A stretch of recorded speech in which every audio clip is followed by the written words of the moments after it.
आनंद का political career खत्म हो चुका है, और यदि खत्म हो चुका है तो फिर बीएसपी यानी बहुजन समाजवादी पार्टी का भविष्य क्या होगा? ये वो तमाम सवाल है जो लोग पूछ रहे हैं, और कारण भी वाजिब है। दरअसल मायावती ने आकाश आनंद को पार्टी के राष्ट्रीय समन्वयक समेत कई अहम पदों से हटा दिया है। ऐसे में लोग ये सवाल पूछ रहे हैं कि अब आकाश आनंद के साथ साथ पार्टी का क्या होगा। नमस्कार, मैं हूं प्रियांशु और आप देख रहे हैं नव भारत लाइव। उत्तर प्रदेश की पूर्व मुख्यमंत्री और बहुजन समाजवादी पार्टी बीएसपी प्रमुख मायावती ने अपने भतीजे आकाश आनंद को पार्टी के राष्ट्रीय समन्वयक समेत सभी अहम पदों से हटा दिया है।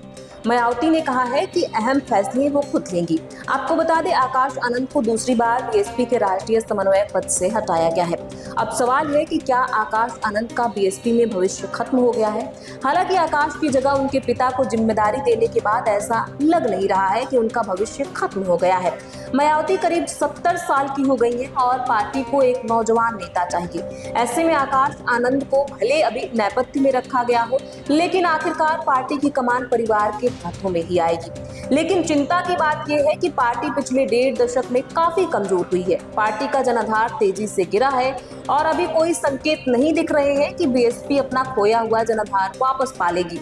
बहुजन समाजवादी पार्टी ने पिछले साल हुए लोकसभा चुनाव में 488 सीटों पर अपने उम्मीदवार उतारे थे, लेकिन एक भी सीट नहीं जीत पाई थी। उत्तर प्रदेश बीएसपी का गढ़ रहा है और यूपी में भी पार्टी ने 79 सीटों पर उम्मीदवार उतारे थे, लेकिन एक भी सीट पर जीत नहीं मिली थी। 2014 के लोकसभा चुनाव में भी पार्टी का यही प्रदर्शन था। बीएसपी का राष्ट्रीय स्तर पर वोट शेयर गिरकर महज 2.04% रह गया है। उत्तर प्रदेश में भी बीएसपी का वोट शेयर 9.39% ही रहा है। 2019 के लोकसभा चुनाव में बीएसपी को 10 सीटों पर जीत मिली थी, लेकिन तब समाजवादी पार्टी और राष्ट्रीय लोक दल के साथ गठबंधन था।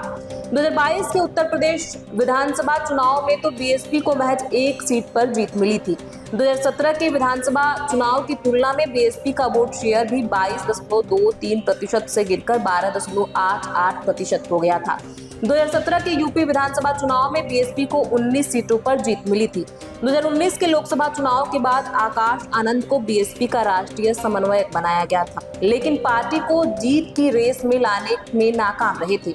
हाल ही में हुए दिल्ली विधानसभा चुनाव में आकाश आनंद पार्टी के प्रभारी थे, लेकिन सीट जीतना तो दूर की बात है, वोट शेयर में भी गिरावट आई थी। मायावती ने पिछले साल लोकसभा चुनाव से पहले आकाश आनंद को राष्ट्रीय समन्वयक पद से हटा दिया था।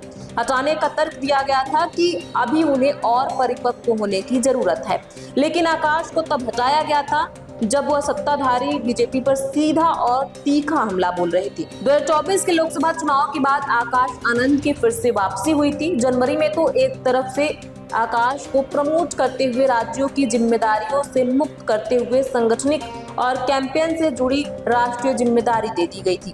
ऐसे में अब ये सवाल उठने लगे हैं कि क्या आकाश आनंद का पार्टी में भविष्य खत्म हो गया है, और यदि नहीं हुआ है तो फिर आगे क्या कुछ रणनीति होगी, और यदि हो गया है तो फिर पार्टी का नेतृत्व किन हाथों में जाएगा? ये वो तमाम सवाल है जो लोग पूछ रहे हैं। आपकी क्या राय है? हमें कमेंट बॉक्स में लिख के जरूर बताइएगा। बहुत बहुत शुक्रिया।